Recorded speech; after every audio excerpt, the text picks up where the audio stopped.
ഞാൻ doctor Lakshmi consultant family physician chemo clinic. നമ്മുടെ വീട്ടിൽ കാർ അല്ലെങ്കിൽ സ്കൂട്ടർ അങ്ങനെ ഇഷ്യൂസ് ഒന്നും ഇല്ലെങ്കിൽ നമ്മൾ റെഗുലറായിട്ട് സർവീസ് ചെയ്യുമ്പോൾ നമ്മൾ എന്തിനാ അങ്ങനെ ചെയ്യുന്നത്?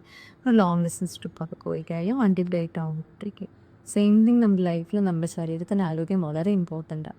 അതിൻ്റെ ചെറിയ ചെറിയ മാറ്റങ്ങൾ പ്രായർ ഹെൽത്ത് ചെക്കപ്പ് ചെയ്ത് കഴിഞ്ഞാൽ നമുക്ക് ഏർലി സ്റ്റേജിൽ തന്നെ പിക്ക് ചെയ്യാൻ പറ്റും.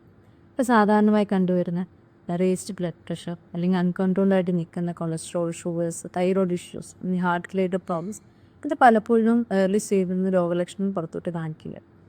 നമ്മളൊരു ആനുവൽ ഹെൽത്ത് ചെക്കപ്പ് ചെയ്ത് കഴിഞ്ഞാൽ ഇത് വളരെ ഏർലി സ്റ്റേജിൽ പിക്കപ്പ് ചെയ്യാൻ മാത്രമല്ല, പലപ്പോഴും നമുക്ക് മെഡിസിൻസ് ഇല്ലാണ്ട് തന്നെ ട്രീറ്റ് ചെയ്യാൻ നമ്മുടെ ലൈഫ് സ്റ്റൈലിലെ ചെറിയ മാറ്റങ്ങൾ, ഒരു എക്സ്ട്രാ അവർ ഡ്യൂറേഷൻ എക്സസൈസ് അല്ലെങ്കിൽ ഫുഡ് ഹാബിറ്റ്സിലെ മാറ്റങ്ങൾ വഴി നമുക്കത് ട്രീറ്റ് ചെയ്യാൻ പറ്റും. ഇത് പറഞ്ഞത് നമ്മൾ ഏതെങ്കിലും ലാബിൽ പോയിട്ട് വെറുതെ കുറേ ബ്ലഡ് ടെസ്റ്റ് ചെയ്താൽ പോരാ. ഒരു ഫിസിഷ്യനെ കണ്ടിട്ട് അവരുടെ നിർദ്ദേശപ്രകാരമുള്ള ടെസ്റ്റുകളാണ് നമ്മൾ ചെയ്യുന്നത്. സ്കൂട്ടറൊക്കെ സർവീസ് കഴിഞ്ഞ് വീട്ടിൽ വരുമ്പോൾ അതിന് ഇഷ്യൂസൊന്നുമില്ല, അല്ലെങ്കിൽ മെക്കാനിക്ക് പറയുന്ന ചെറിയ റിപ്പയർ മാത്രമേ ഉള്ളൂ എന്നറിയുമ്പോൾ നമുക്കൊരു സമാധാനം.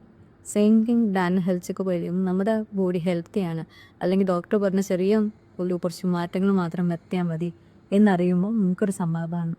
അതുകൊണ്ട് തന്നെ നമ്മൾ ആനുവൽ വെച്ചേക്കാം.